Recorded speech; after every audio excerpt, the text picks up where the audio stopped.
Welcome to another episode of the Higher Alignment Podcast. And I am so excited because I have one of my clients here today, Mr. Mark Gummer.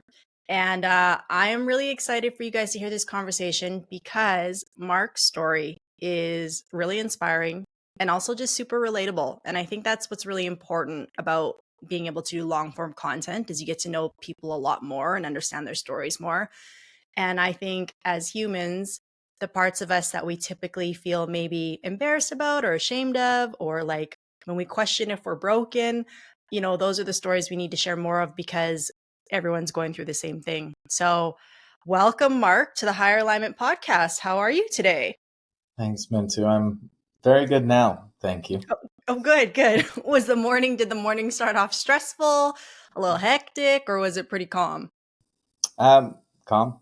I've got my morning ritual now, so I just get to do that and then get through a little bit of work. And then, of course, we made time for this today. Amazing. Well, thank you for being here. And, maybe what we can start off with is could you just let people know a little bit about your background? I think you're from Edmonton originally. I actually don't know, but a little bit about that and just, what you're doing for work now and maybe a little bit about your career transition because this is a little bit newer. Yeah. Just share with people what you're doing. Yeah, for sure. So, yeah, Canadian all the way through, born just outside of Edmonton, played hockey all the time. And then, of course, when the dream stopped and I couldn't be an NHL player, I got into sales right away, just knowing somebody. And then now I'm selling real estate. So all residential, so you kind of help people find their dream homes. It's a lot of emotions that you get to deal with and kind of helping people find the best version of what they think their future life is going to be. So it's very rewarding.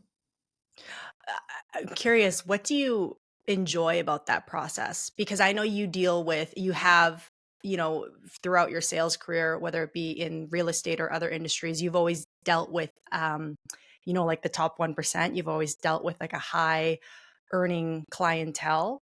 What do hmm you like about that, about dealing with that specific network of people?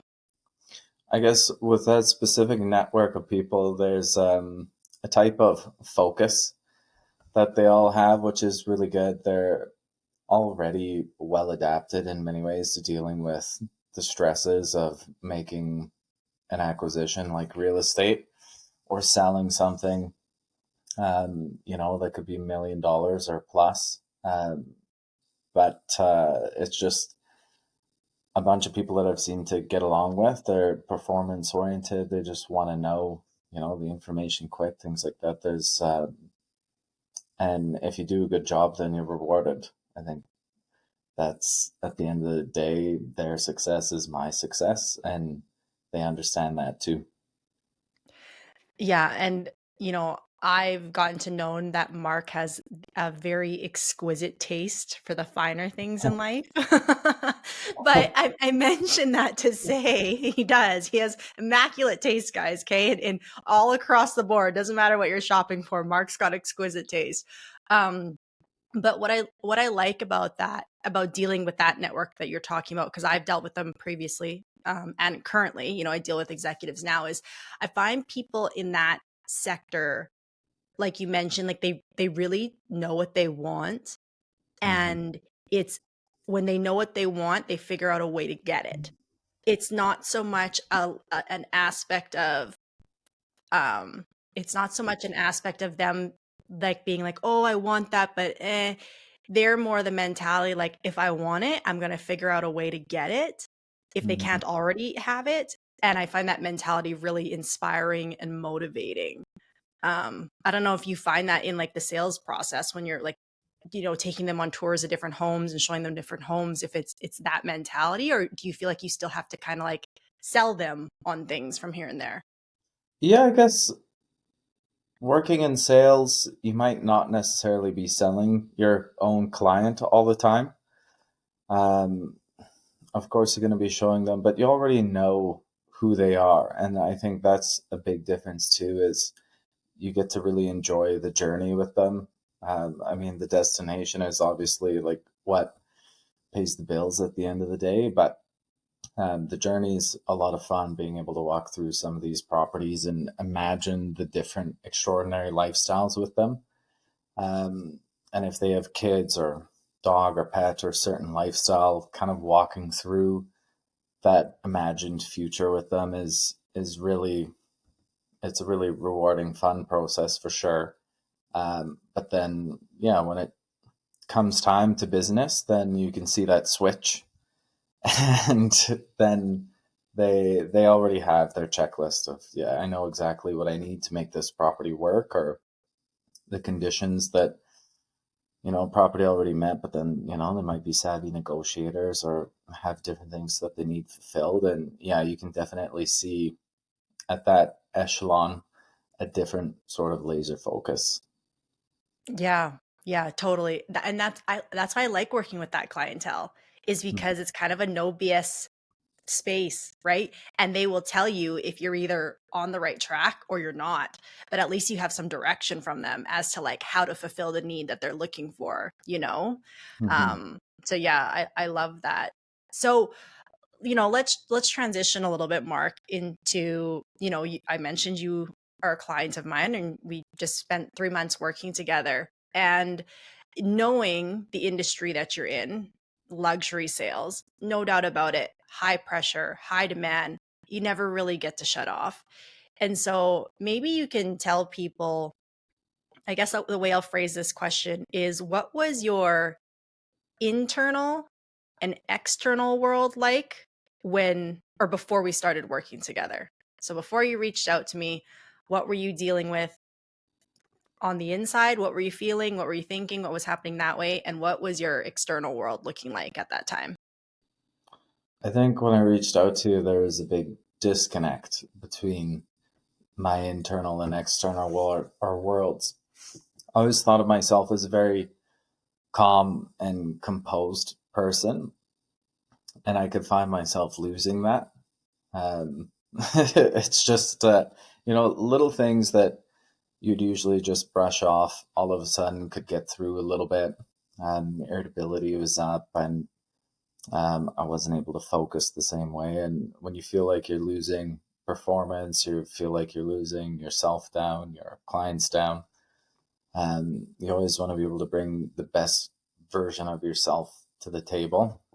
And it all of a sudden felt like it was really difficult to keep doing that, and sustain it. So it was always, and still is, a little bit almost embarrassing to admit or feel that you might need some help. If you're a strong, proud person, it's the last thing that goes through your mind, that you need somebody else to come in and take a look at what you're doing. Um, but once I did that, I mean, obviously, we knew each other from before, and I trusted you and felt comfortable to let you in. And then, yeah, it completely changed my life in 90 days. Well, thank you. That's a great statement. I'll take that testimonial. So, but no, I really love what you touch on there as far as like, because that's real. We do, especially with high achievers and high performers, we're the people who are used to having all the answers and making it happen, right? Like, I'll figure it out, I'll make it happen. Like, you're the guy that everyone can rely on. And then when you get to this point where you're kind of like bashing your head against the wall, and then to have to like reach out, there is an element of embarrassment or shame that we might feel because we've been used to being the guy or the girl that has all the answers. And now you're like, I'm used to selling people $1 million homes and creating these big transactions, and I can't even figure out why I'm burnt out. You know Hmm. what I mean? Like when you lay out the questions that way, and then you start to judge yourself, which there should be no judgment. You know what I mean? But it almost can like make you play even smaller for a while because you're just trying to figure out why you can't figure out said question? Yeah, it's a snowball effect of really poor self-talk, and then I mean, it just gets worse and worse, and you don't even realize you're digging yourself into, yeah, a pretty deep hole really quickly. Is what happened to me. And then all of a sudden, yeah, I saw you at the surface one day and you pulled me out of it. But yeah, you don't realize how quickly it can happen if you're, just that busy all the time too. You just get used to it and you tough it out. That's something that I was taught up to, I was 17, like playing hockey. Your coach doesn't tell you, you know what, take a me day. They tell you work harder. So that's something, it's a big perspective switch and shift. But yeah, it was awesome to connect with you and help kind of discover these new techniques. So so let us into your world a little bit, Mark. Like before we started working together, like you mentioned the self-talk. Like what was that like? Like what was the tone of that voice? What were some of the things that you were saying to yourself? And I ask you that because just like you said, it's a slippery slope that can like get out of hand so quickly. But I Yeah. also think that it feels normal to most of us, right? Hmm. So like what were some of the things that would like ruminate in your head a lot or some of the self-doubt or negative talk and like what did that sound like? Yeah, I guess I would always struggle with the feelings of worthiness or potentially being an imposter, dealing with, clients that have extremely high net worths, um, and their world is so far different. And then they view you as an advisor. It's one thing that's you can struggle with, I think, quite a lot. Um, so when you're stepping into that world and then you do it over and over and over, you think it just gets more and more comfortable, but the pressure can actually sort of compound. And yeah, then you end up putting yourself down and making that comparison to a lifestyle that is so exorbitant. Then you put yourself down more and more. I can't say the self talk on the podcast because I think it would be pretty You inappropriate. you can say Some of it. It's the things, explicit. I have the E rating on this podcast, so you can say it. Go ahead. I think you have an idea of how bad I would be putting myself down, and it's just things that how you talk to yourself, you would never talk to anybody else like that, and you would never want to put anybody else down like that. Um, and you don't realize that's exactly what you're doing. The mind believes what you tell it. So if you tell it, hey, you're an idiot, you're so stupid, then slowly but surely you end up believing it. And it might be the furthest thing from the truth. Well, and yes, so that's so real because and I appreciate you being vulnerable and saying like you've struggled with the challenge of like self-worth and that you know we all deal with it, right? But then what's interesting is something as simple as like saying, "Oh, you idiot, why did you do this?" That perpetuates the cycle of doubting your self-worth, right? So the very thing you're trying to not struggle with, because we all know what that feels like, it can feel debilitating, and that's where the imposter syndrome and all these things come up. So you don't want to stay in that space, but then you're telling yourself you're an idiot, you fuckhead, why'd you screw this up, all this shit. It rambles off the tongue so easily, but then it Yeah. perpetuates that not feeling worthy. And just like you said, like you would not talk to anyone else that way, like never. And it would be so easy for you to like not let that just roll off the tongue. But for us, we're so used to berating ourselves all the time that it feels normal. And then we wonder why we question ourselves or we don't trust ourselves. Cause it's like, well, if I had a friend who was calling me an asshole all day long, would I trust them or would I want to, you know what I mean? Would I want to give them a break when they needed it? Or would I want to pump up their tires and tell them how great they are if they've been berating me all day? Like it's Mhm. fascinating. Yeah, I think that one took a lot of practice. Yeah. But- Probably still a work in practice. Let's be honest, right? For all of yeah, us, me included. yeah. I guess learning to forgive yourself when you have the little slip ups. I mean, nobody's ever going to be perfect. Um, but yeah, definitely I went down a deep hole of, feeling unworthy. And I mean, you get the highs of the high, you might have a lot of transactions really quick, but then economic conditions might force things to go a different way. And you could be sitting there for quite a while, and through no fault of your own, you could be dry for a bit. And then having that, feeling of unworthiness catch up to you, that self-worth doesn't come from just the transactions in the business or the money that I make. It's always there. That one was, a huge shift. Is I always know what I know. People can always come to me, talk to me. I'm always going to be valuable, regardless of, what is happening on a transaction scale. And it's such a huge liberating shift, because yeah, when you're always putting yourself under the pressure, then yeah, you're not going to be able to service your clients or yourself the way that you need to for them to find success and for you to just have a healthy, happy lifestyle. Yeah, definitely. So I got to ask, what was the what was the straw that broke the camel's back that made you reach out to me? Like what point did you have to get to finally be like, okay, I'm actually going to just like see what this is about and if this can help me? Yeah, I think realistically, we talked about kind of what happens in the body. Um, and like I was having a tough time breathing, and I was always clenched, always tense, always grinding my teeth.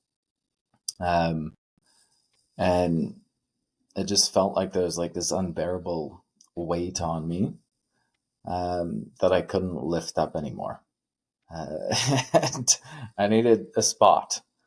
And I'd seen you for so long just posting on social media, actually. And you always had little snippets that would help me out a little bit, um, and things that really resonated with me. And so, yeah, when my back was out, that was when I needed to reach out.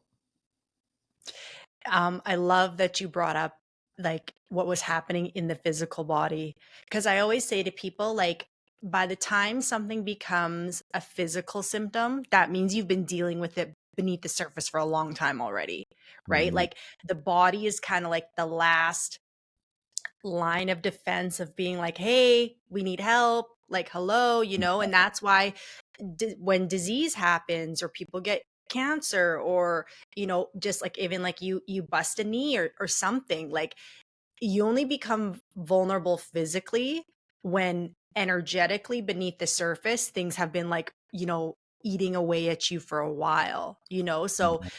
the fact that you even actually at least got to the point where you could recognize you weren't breathing or you were really tight or you're clenching your jaw. Like, do you know how many people right now probably listen to that and go, oh, wow, I'm not breathing. My, that was just, my teeth were just grinding and my hands are in a fist while I'm driving. Do you know what I mean? Like literally, Yeah, I guarantee you someone listening to this right now literally just heard you say all that and went, oh, check, check, check, check. yeah, Right. that's a But sign to talk to men too. but it goes back to what you said earlier about the snowball effect. Like when you've been living with it for so long, you don't even know the difference. Like it just feels normal. Yeah, and I think that's where it becomes so unsustainable so quick. Is, you can handle a little snowball thrown at you, but if there's a big, giant snowball rolling down the mountain your way, like when that thing's 200 pounds and it hits you, you're toast. Hmm. So, what I was doing for so long in my life, the typical, dad, coaches, whoever, it's just tough it out. Just work a little bit harder, it'll get better, it'll get easier.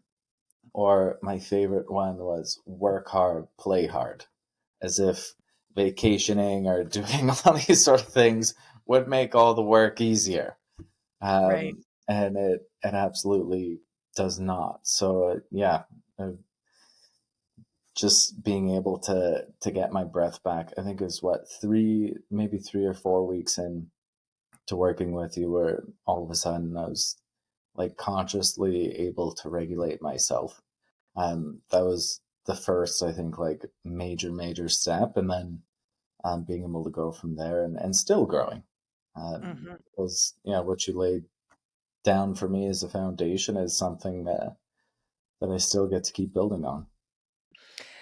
So, okay, well, so I want to make a comment in response to what you just said and then ask a question. But the first thing is also like, just so you guys, like, as you're listening, like, Mark doesn't not work hard anymore, okay? Like he's still tenacious, he's still ambitious, he's still making stuff happen. But what we've adapted through working together is his approach. So he's still, I would say, Mark, correct me if I'm wrong, you're probably even more productive now because your approach to productivity is more sustainable, like you said. Like, Yeah. would you agree with that? Yeah, and it's the work life harmony. It I have more energy to do all the work that I'm doing, so I'm actually taking on more work now, as you Yeah. say, more busy. Yeah, and I love highlighting that because when people come to work with me, just like yourself, like I never say, "Okay, well, I'm going to make you more productive," because to a burnt out person, that sounds like death. Like, I don't want to be more productive. Like, I'm already burnt out. I got no energy. I'm running on E. Like, I just want to feel like myself again. But I always know that in the process of following the plan, that eventually, if we do it right, you will be more productive, just like you said, because you have more energy and more fuel in the tank to go out and do the things that you do want to be great at. Right. Mhm. So I'm really glad that you pointed that out. Now, so my next question for you is what was the biggest aha moment you had about yourself through the 90 days that we worked together? Like, what was the one thing that was really like a game changer for you? Either like, wow, I did not know that about myself, or that I was doing that, or something that was like a tool that you got that you were like, wow, this really shifted everything for me. It's a tough one because there's so many. You can It's give a couple if you yeah, want. we had a lot of aha moments in 90 days, right? Because I mean, the way that you have the program laid out, it's just actually so easy to work through, and you get to experience a lot of growth really quick if you devote the time to it. Um, for me, thinking back, I think the biggest aha moment, I mean, probably would be the core wound, or finding out my attachment style. Um, because they kind of dictate a lot of your behaviors subconsciously. So once I kind of figured out those, I was able to kind of take my power back in my decision making, rather than just have that autonomous response to whatever was going on. So um, that was one where I would say, yeah, if anybody could go do the program, and the first step they could do is figure out their attachment style. And I feel like you can learn a lot about yourself really quick as soon as you know that. So, can you give me an example? Because I love that you said taking your power back, because that's what I preach all the time. Like when you can just start to make decisions and move from a place where you feel really confident and at peace, that to me is the definition of taking your power back. So can you give me an example of like what it would have been like to make a particular decision before knowing that versus how it felt after you knew that information about yourself? Yeah, I mean, as you know, like my attachment style was avoidant coming into it. It was a hybrid of other things, but I mean, it was kind of the main one is like I was always happy to just take care of myself. It's like, okay, if you weren't gonna give me what I needed, I'll give myself what I need. Um, and then it becomes isolating pretty quick if you kind of do that. And so then instead of attracting people, which is really what I need in my business, you can push some people away because it's always like, I got it. And you might be thinking, okay, well, that's great. Like you can take on more and more. But if you're always like, I got it, I got it, um, A, it does lead to, too much stuff to do on your plate. Um, and it can really push people away that you might not be intending to push away.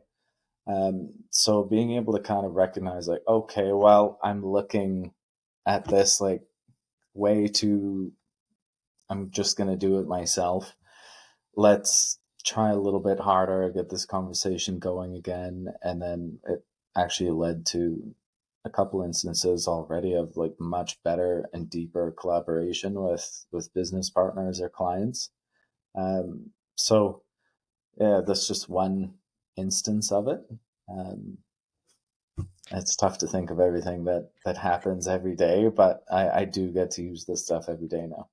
That's a great example, and I think so relatable, again, for, like, my particular audience, even the people that you would deal with, again, like, if we're talking about high performers, it is kind of that mentality, whether you're avoidant or not, it is still that mentality of just kind of like, no, sure, I'll take care of it. I can handle it. Even if you don't want to, we're just used to just saying yes to everything. Do you know what I mean? And then, I've had the conversation with multiple clients. I'm sure I've probably even had it with you about them feeling like I have so much on my plate, I need help. But then if they actually look at their behavior, they're not welcoming in help. They're actually Yeah. avoiding it. You know what I mean? And then they wonder, you know, um, a common thing is like, well, like I need someone to take this off my plate, or they want to delegate more, but they actually don't know how to even ask for help or receive help because of Right. that more avoidant nature, right? And I think we can all agree in life and in business, whatever, like you will get further as a team, you will get further in collaboration. But when we're, like you mentioned earlier, so disconnected from ourselves, we don't even realize we're turning away a lot of those opportunities, right? Yeah, exactly. And even just in normal relationships, not even just to business, right? It's a totally different, I guess, practice of I was always uncomfortable receiving as a result as well. And so just having that shift to allow people in to me a little bit more, receiving more love from my loved ones, right? It's its reward in itself. Yeah, and I would say, obviously, as a man and a masculine man, like it that would add again another level of energy to your battery pack, right? Yeah. Like, I mean, having a support staff, and people that you care about. I mean, that's a lot of, I feel like as men, we're wired to be able to provide and give, to those that we care about, right? And then sometimes maybe giving or receiving back can feel awkward. So you don't get that energy back that you're giving into it. And again, that's something that's nice to have now. So you might be using the battery, but you're unconsciously charging it all at the same time. yeah, and I love that you said that, tying it back to what you said earlier of just about, like, again, being able to take a you day or take a moment to recharge. So like that refueling of the battery can come from allowing support to come in, which is great, but also just even allowing yourself to do it for you. Do you know what I mean? Mhm. Like just shutting off that inner critic and just being like, hey, no, like I need an hour, I need 30 minutes, I need a day to just like refuel myself so I can go back out into the world and actually, show up the way I want to show up. Yeah. Um, I do want to ask you about, because I know that process of taking care of yourself and talking kind to yourself was a challenge right in the beginning for you, to say the least. So like Mhm. what was your biggest, like what's the biggest thing you took away from that? Like when you started to, instead of putting all your energy outwards and focusing on all the things outside of you, you started to be like, hey, let me give a little bit more focus back to Mark. Like what was that process like for you? What did you learn from it? Like, talk to me Uh, about that. yeah, I mean, it was very awkward at first. It's, to look in, and it's not like you're judging yourself or anything. You have to be able to be honest with yourself and open with some facts, that just plainly might not be comfortable. Especially in the beginning, it was not at all. So learning acceptance is, not something that you can just like flip the switch. It's really practice. But like you're a tenacious teacher. So I mean, we'd always dig deeper, and we'd always, get to the bottom of whatever was kind of causing me, I guess, complications in my process.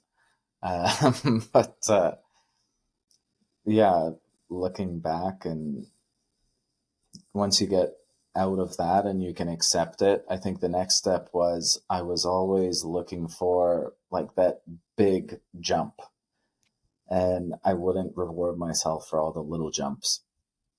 And learning, to skip the rope instead of double, triple skipping all the time, and being okay and happy with that was the other kind of, I guess, moment where I realized, okay, I need to give myself more credit, even just for the little things, and then the big things started coming after that.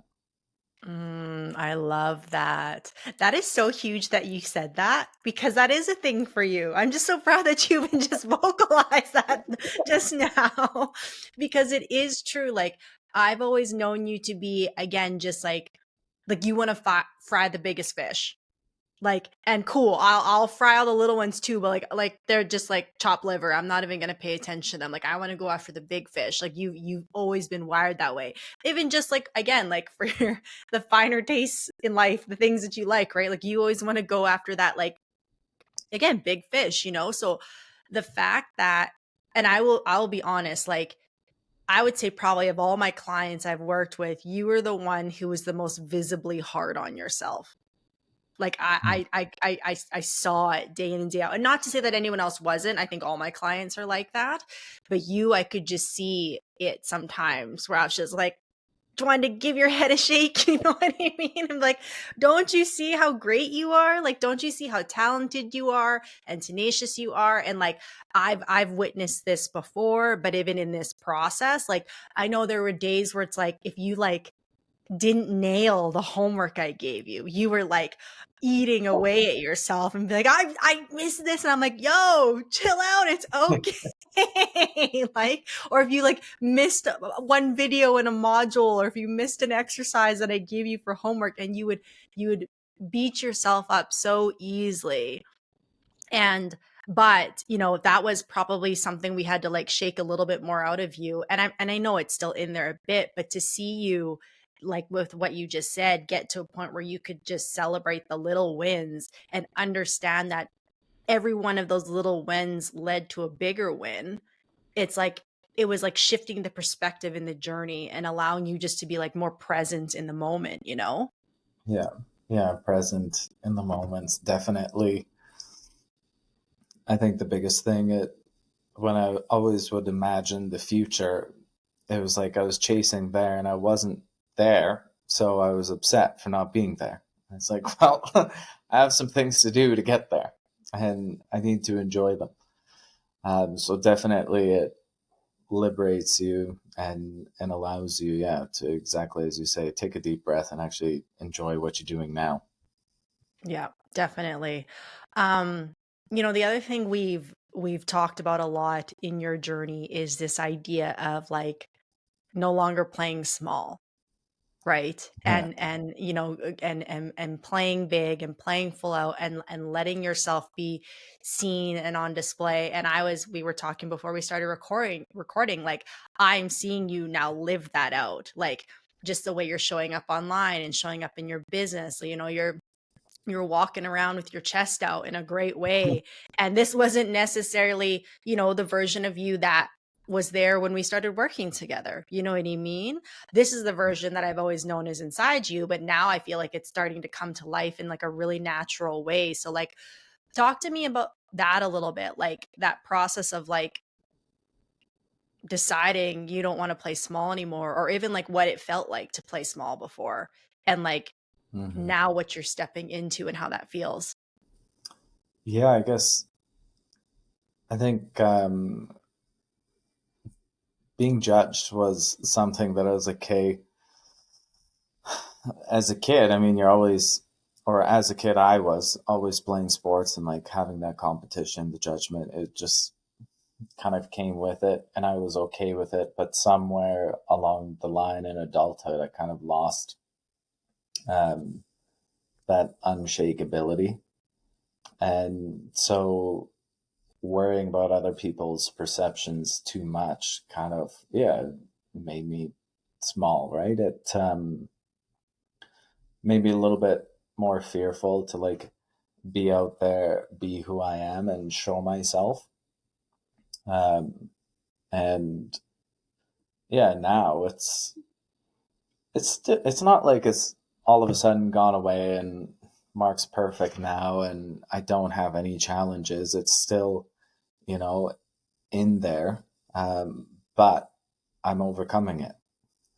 So it's now I'm on the camera a lot more. Now I'm doing some of the ideas that I wanted to do that I was a little bit scared to do before, and talking a little bit more candidly, giving people some more free advice. And I mean, it feels really good. So there's still moments of like, okay, I'm a little bit scared. Oh my God. But um, you just get through it. And now it's, yeah, doing it a little bit more and more repetition. It gets a little bit easier and easier. But it's still a conscious effort at times, but it also feels right Mm. when I'm out there and I know I'm confident in what I'm doing and saying and the advice that I'm giving. So when I'm doing that person to person and I'm 100% confident in it, why wouldn't I be 100% confident in it camera to person? I mean, there's no logic when you speak it out loud for why it shouldn't be. So sometimes you just have to talk yourself into it a little bit, but um, yeah, now it's changed my life, and people are interacting with me on a different way, and it's attracting different things to me. So I'm super grateful for it. Yeah, I love that because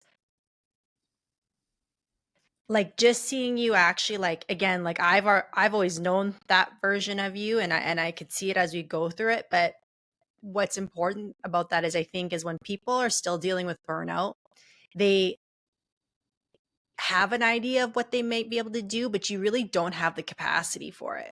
You know what I Yeah. mean? Like if we would have talked about you playing big week one, you would have been like, "What the fuck are you talking about, Mintu?" Like absolutely not. And actually probably what would have happened knowing you and most of my clients is I would have been like, "Okay, let's play big." And you'd be like, "Okay." But what would have happened is you would have started beating yourself up for not being able to do it, right? Because you were on empty, you were in survival mode, nervous system super dysregulated. So instead of like being able to help like in a healthy regulated way get you to start playing big, you would have just doubled down on the self-doubt and the self-criticism and beating yourself up. That's what everyone does because if you're not in a if you don't have a full tank, you can't start playing big, right?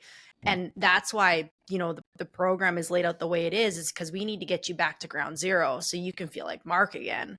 And then once you can at least feel like yourself again, now we can discuss what playing big looks like. Now we can discuss leaving the limiting beliefs and the limiting behavior in the past and learning how to work through these fears, even if they're there, so that you can start showing up exactly in the way that you are. And I just saw you do that so in such a committed fashion. Again, I always love that every week you just be super vulnerable with me and you just be like, I know I got to do it. I just it was just, there was just some block, which is real. Like it is so real for so many people. Do you know what I mean?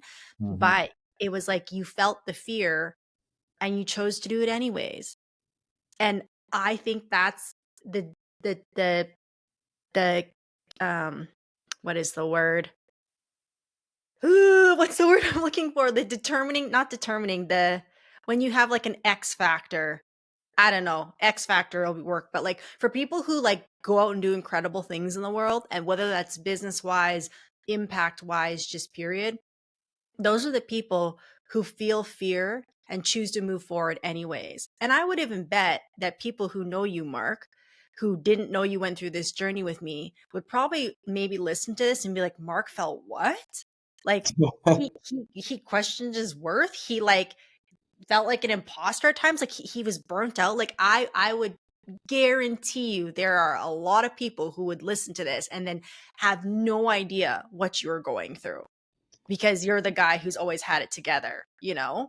Yeah, for sure. I mean, it's sort of like putting your suit of armor in the morning and then you go out and,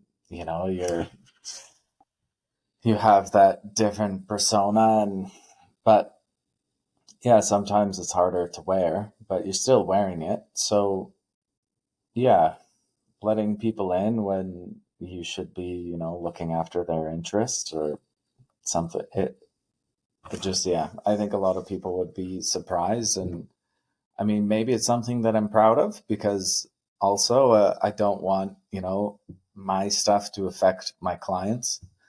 And I'm there for my clients. And now I'm there for my clients in a way bigger way than I ever could have imagined being there before. Because if they're struggling with something, I understand the human condition better than I ever did. So guess what? They're getting even better service than they were before. And I have just a deeper understanding of a lot of my clients through this program. Yeah, I love that. I love that so much that you said that because it's true. We're so used to thinking we have to take care of everybody else first, and that's the way we get to our goals. But when you start to take care of yourself first and you understand yourself better, that allows you to understand your clients more. That allows you to show up for others, your family members, your relationship, your clients in a way fuller capacity because you are coming from a full place. Yeah. Right. So I love that you said that. Like they are getting the best version of you. I had a conversation with a client yesterday and she's about halfway through the program and she's like, so she's gotten a taste of what it's like to like take care of herself and how that's Hmm. positively affecting her relationship and her team. And she goes, when does it get to a point though where taking care of yourself too much is selfish? And I'm like, that's a really great question. Hmm. She's like, because if I keep doing this, like, am I going to start being like, is everyone going to think I'm selfish and I don't care anymore?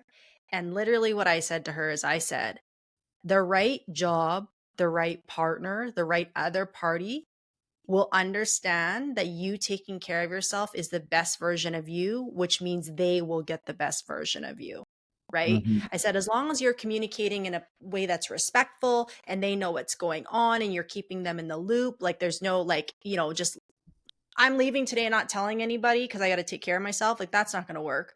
But if you say, hey guys, I got to leave at 6 today. I'm going to go take this yoga class, but don't worry, my work's all done. You won't have to, nothing needs to be taken care of. I'll be back first thing in the morning. And they know that you're leaving to take care of yourself so that you can show up better tomorrow. The right, again, business client partner is going to understand that and want that because then they know they're getting a better version of you. Yeah. Right. So I love that you touched on that because I think it's really important for us all to remember. And because also, if you've never taken care of yourself before, if you don't understand what it means to look after your needs, what Mark and I are talking about right now will probably sound really foreign because they're going to be like, what does that even mean? Take care of myself to be better for everybody else. Like that's a foreign concept. Um, but once you've started, you'll get what we're saying. And that's how you get the results that Mark's getting, where he's showing up better for his clients. He's being able to play bigger. He's more productive, all because he took care of himself. Hmm. I think for your client too, um, I feel like people sense good intentions. So if you're going away to, authentically take care of yourself and make yourself better for them, people are going to sense that versus you just going away because the business is running itself and, you just want to be in Hawaii for fun. I think there's a big difference and I think people get that for the most part. Yeah, definitely. 100%. People can sense that. So, okay, two more questions. Um, one question, did you have any hesitation before deciding to work with me? Like, was there any doubts in your mind about like reaching out or getting started? I mean, yeah, reaching out was the hardest part.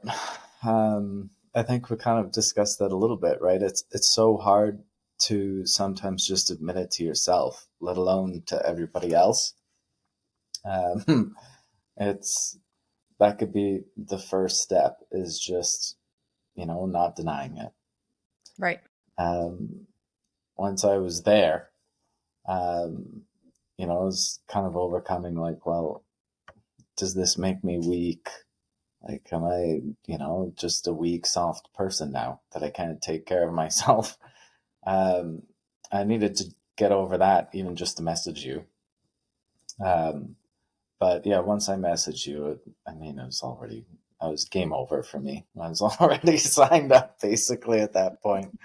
So we just chatted and selected, I think, the best program that kind of suited my needs at the time, which was Right. um, easy enough to do with you. It's just an exploratory conversation.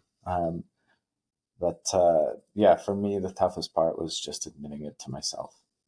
Gotcha. Okay. And then last question to anyone who's sitting in the shoes that you were once sitting in, feeling the way you were feeling disconnected, a little bit more irritable, having a hard time, like keeping it quote unquote together, wearing the mask, clenched jaw, tight fist, not breathing. Uh, Like for anyone who's listening to this and thinking about reaching out to me, just like you were, what would be your advice to them?